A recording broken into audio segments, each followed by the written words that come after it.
If you talk to America's farmers, they'll tell you these are tough times. A combination of high operating costs, low commodity prices, and lost markets has had devastating repercussions on the agriculture industry and the communities built around it.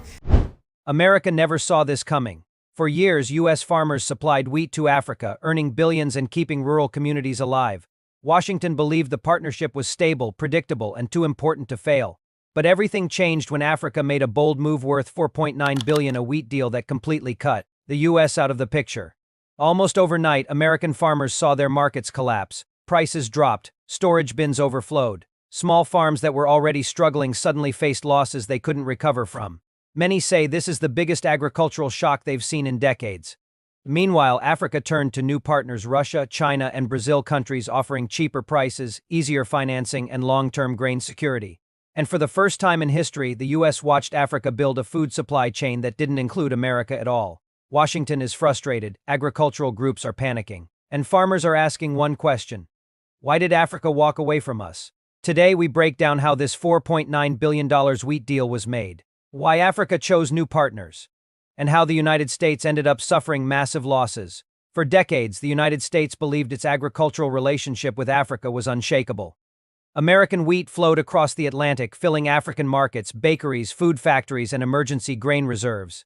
Billions of dollars were made every year. U.S. farmers expanded their farmlands, invested in new machines, and counted Africa as one of their most reliable customers. Washington officials saw the continent as a secure marketplace, one that would keep buying American wheat year after year.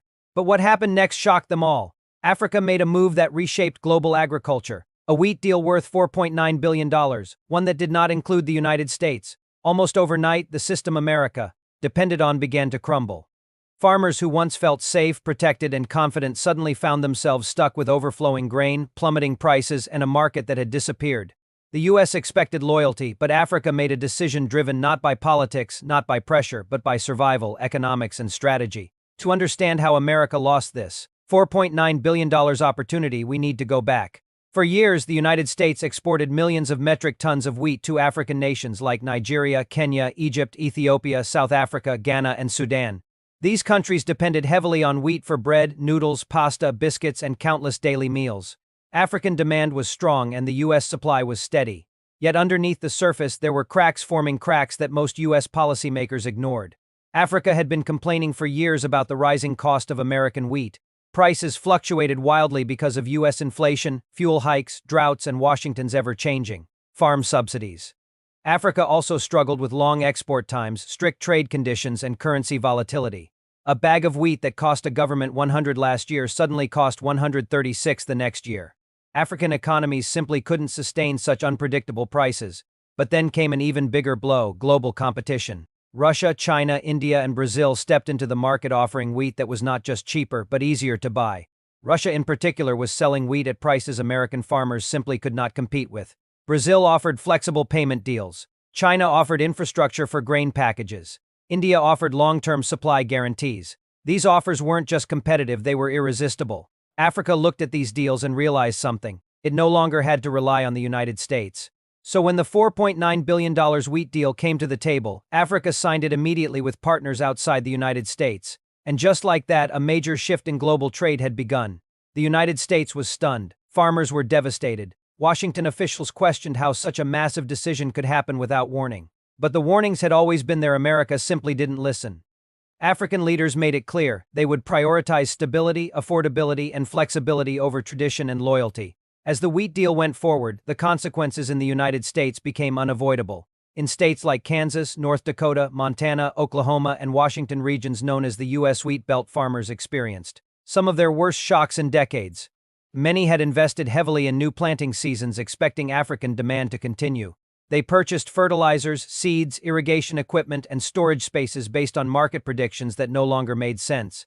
Now they were left with millions of tons of wheat and no major buyer to absorb it. One farmer in Kansas described the collapse as a disaster nobody prepared for. Storage silos were full, grain prices fell sharply, meal plans for livestock had to be adjusted, wheat futures plunged. Some farmers said they lost entire yearly incomes because the African market closed overnight. Many American farmers started calling on the government to intervene, claiming they had been blindsided.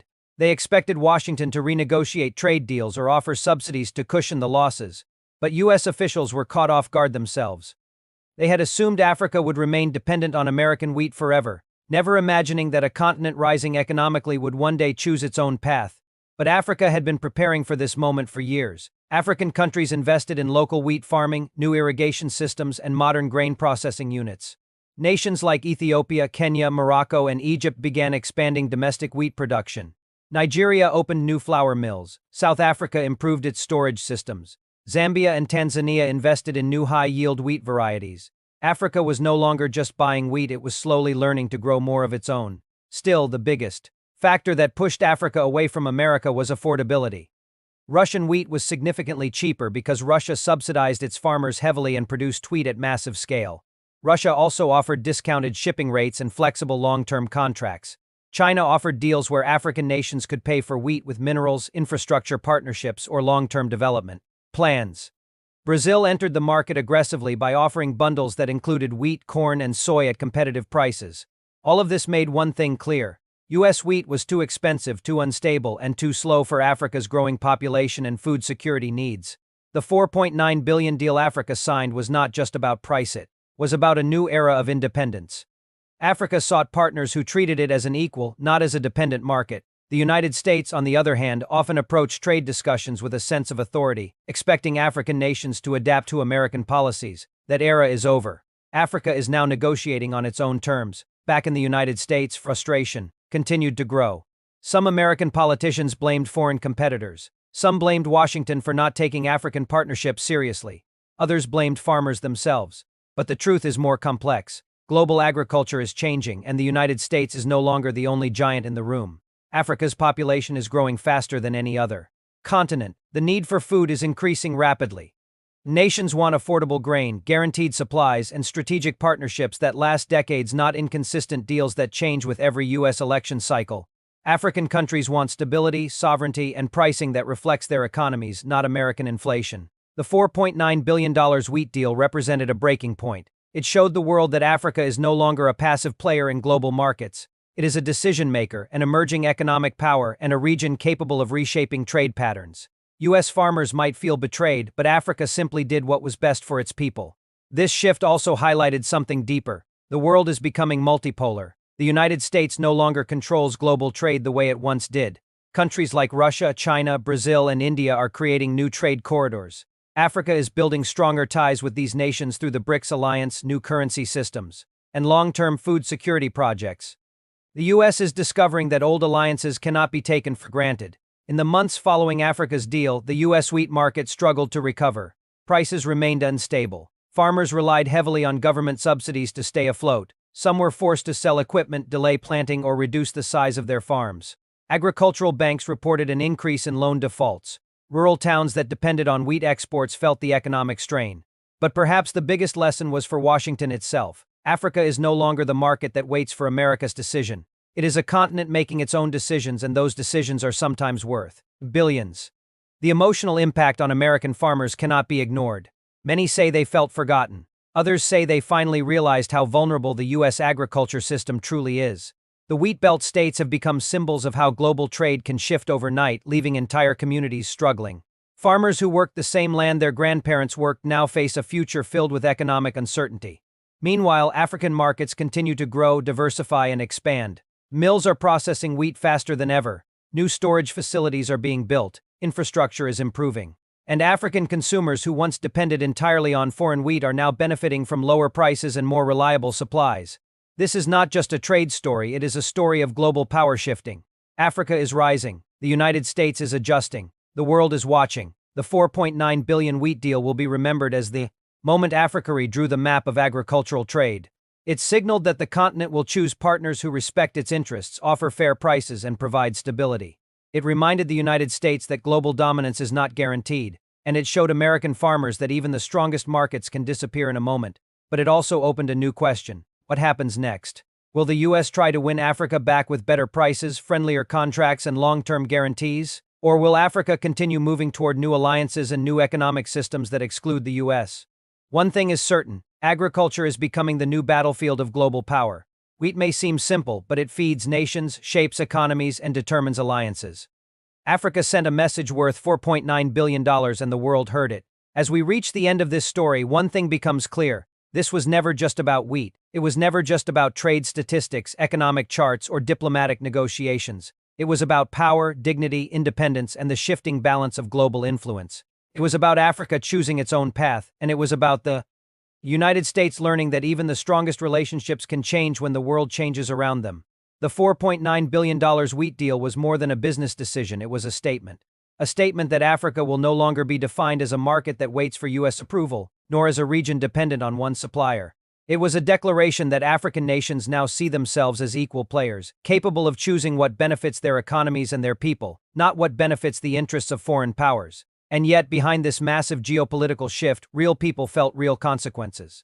On the farmlands of America, where generations have planted wheat under the same sun, ordinary families felt the shock. Some looked out over fields that once fed millions, knowing that their harvest would no longer cross the ocean to the buyers they depended on. Others wondered how their businesses, already stretched thin, would survive. One more unexpected blow. For many farmers, this was not a story about Africa's rise, it was a story about their own survival. These farmers are not politicians. They don't make trade deals, sign international contracts, or sit in diplomatic meetings. They simply grow food the same way their parents and grandparents did. And yet they found themselves caught in the middle of a global shift they did not create and could not control. Their losses were real, personal, and painful. Many felt abandoned by a system that promised stability but delivered uncertainty. But on the other side of the world, African families saw something different. They saw a chance to secure food at affordable prices, to strengthen their local economies, and to break away from the risky dependency that had held them hostage for decades. They saw hope in new partnerships, new supply chains, and new opportunities. For millions across the continent, cheaper wheat meant cheaper bread, stronger households, and more reliable access to food. This story is not about winners and losers, it is about change. The world is shifting, and Africa is stepping forward with confidence. Nations across the continent are refusing to remain shadows in someone else's economic system. They are choosing, negotiating, and designing their futures with a level of boldness the world has not seen in generations. If there is one lesson to take away from all this, it is that global trade is no longer a one-way street. No country, no matter how powerful, can assume loyalty without offering fairness. And no continent, no matter how overlooked in the past, will remain silent forever. Africa has entered a new era, one defined not by dependency, but by strategy, ambition, and vision. For the United States, this moment can become a turning point. It can spark reflection. It can inspire better policies, more respectful negotiations, and stronger appreciation for the partners it once took for granted. America can choose to adapt, to listen, and to rebuild trust, or it can continue to lose ground in a world where competition is increasing and old relationships are being rewritten. But for Africa, this is history being made, a shift that signals independence, control, and empowerment, a moment that shows the world that Africa is not just reacting, it is leading. It is making decisions based on its own priorities, its own needs, and its own future. This $4.9 billion wheat deal is not the end of the story. It is the beginning. It is a sign of what's coming. More choices, more partnerships, more investments, and more confidence across Africa's rising economies. It shows that the continent is no longer waiting at the back of the global line. Africa is stepping forward with clarity, courage, and purpose. And as the world watches, one thing is certain: Africa's decisions will shape the next chapter of global trade. America's reactions will determine whether it remains relevant or continues to fall behind. Farmers, governments, and global markets will all feel the impact of these choices. In the end, this is not just a story about wheat, it is a story about identity, about nations defining who they are and what they deserve, about farmers struggling, economies shifting, and continents rising. It is a reminder that the world is changing and no one can afford to stay still. As Africa writes its own future and America rethinks its place in a new global order, we are all witnesses to a historic transformation, and this story, shaped by a single $4.9 billion decision, is only the beginning.